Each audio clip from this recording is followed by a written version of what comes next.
Pakawalan mo na siya. At walang makakapigil sa akin! Ako pipigil sa'yo. Si Captain Barbell! Dalawang Captain Barbell? Natamaan na ata yung computer chip ni CD-1.1. Hindi siya nagre-respond. At parang mauubos na ata yung power system niya. Hindi niya kakayaning lumaban. You have to stop this fight.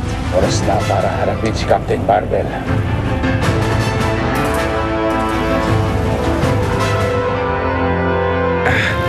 Nangihina ako.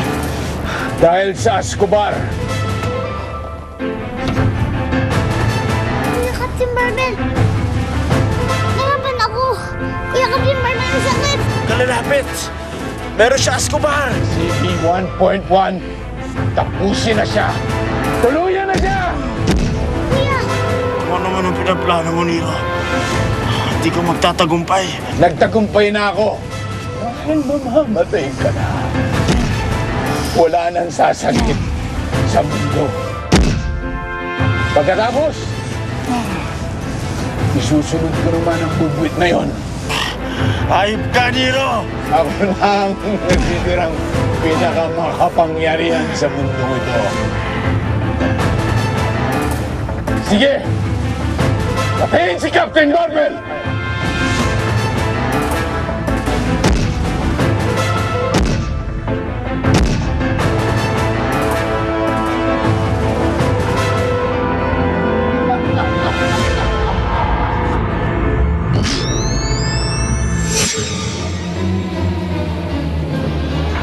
Melanie, Ton!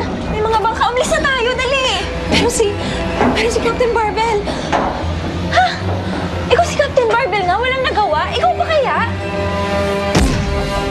Wala ka ng laban ngayon, Captain Barbell. Habang nasa akin ang Escobar, habang nakakabit sa katawan ko ang Escobar, hindi na ako malalabanan. Paano basta na natin iwan si Captain Barbell matapos na tayo ligtas? Guard, tulungan niyo ako.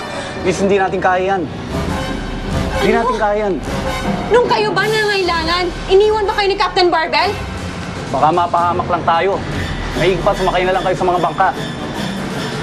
Ano gagawin mo, Melanie? Bahala na. Melanie!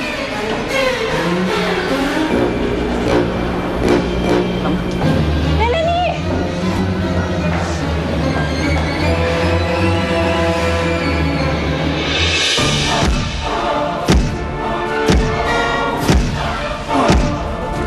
Ako na ang natitirang pinakamakapangyarihan sa mundo ito.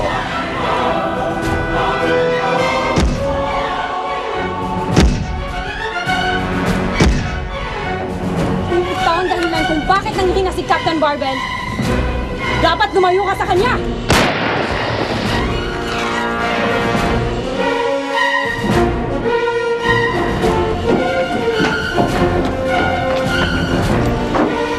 Nero, tumakas ka na dyan.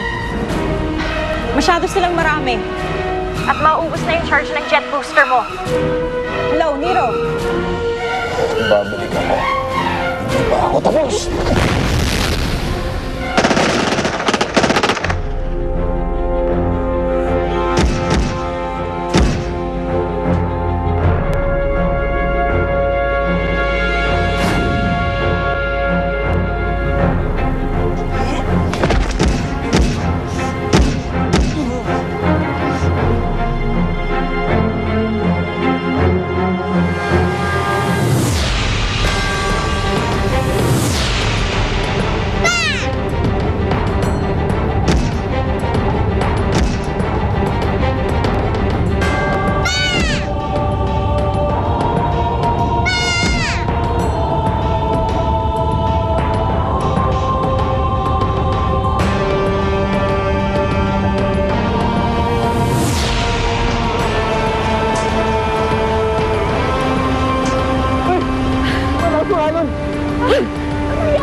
Washing machine!